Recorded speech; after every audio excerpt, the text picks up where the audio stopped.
Saudi pro লিগের নতুন মৌসুমটা উড়ন্ত শুরু করেছে ডিফেন্ডিং চ্যাম্পিয়ন আল নাসর।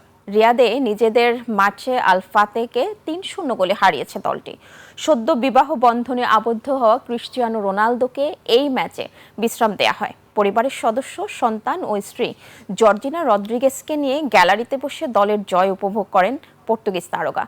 নতুন কোচ অ্যাঞ্জ পোস্টেকোগ্লোর অধীনে প্রথম প্রতিযোগিতামূলক ম্যাচে দারুণ ছন্দে দেখা যায় আল নাসরকে।